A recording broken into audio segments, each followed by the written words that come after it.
ओम शांति। मीठे शिव बाबा की मीठी मुरली में आने वाली कहानियाँ।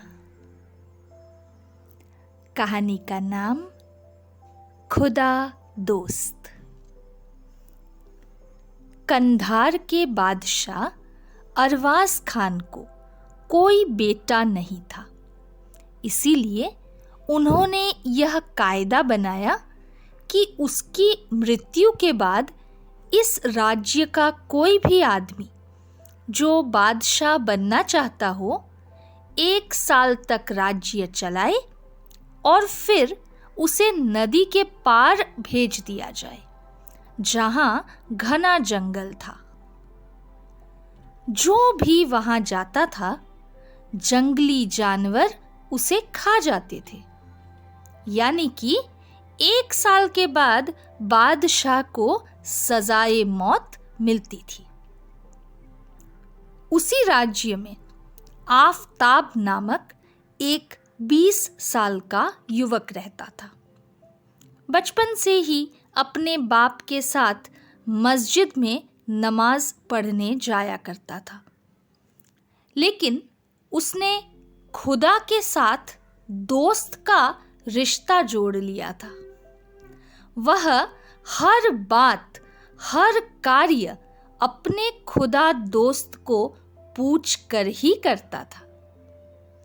एक दिन आफताब के अब्बा जान ने घर पर आकर कहा कि कल हमारे बादशाह का अंतिम दिन है, परसों सुबह उन्हें नदी पार करा दी जाएगी, लेकिन मौत के डर से इस साल कोई बादशाह बनने को तैयार नहीं है।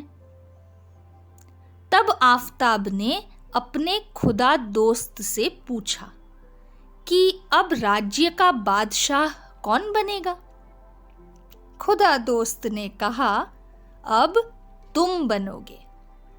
आफताब ने कहा, क्या आप मुझे 1 साल के बाद सजाए मौत दिलाना चाहते हो? अगर मैं मर जाऊं तो मेरे अब्बा जान और अम्मी जान को कौन संभालेगा? तब खुदा दोस्त ने कहा, तुम बादशाह बनने जाओ, मैं जैसा जैसा कहूं वैसा ही करते जाओ। आफताब बादशाह बनने चला गया और बादशाह बनने के बाद प्रजा का बहुत ही अच्छा पालन खुदा की मत प्रमाण करता रहा। 1 मास के बाद खुदा ने आफताब को कहा कि नदी के सामने वाला जंगल साफ करवा दो। उस अनुसार आफताब ने जंगल के पेड़ कटवाकर एक बड़ा सा मैदान तैयार करवा दिया।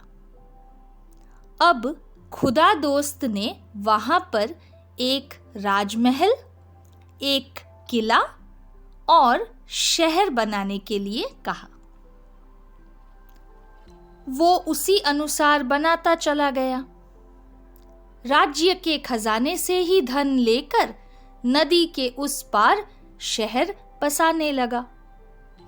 उसमें सब प्रकार की सुख सुविधाएं निर्मित हो गई।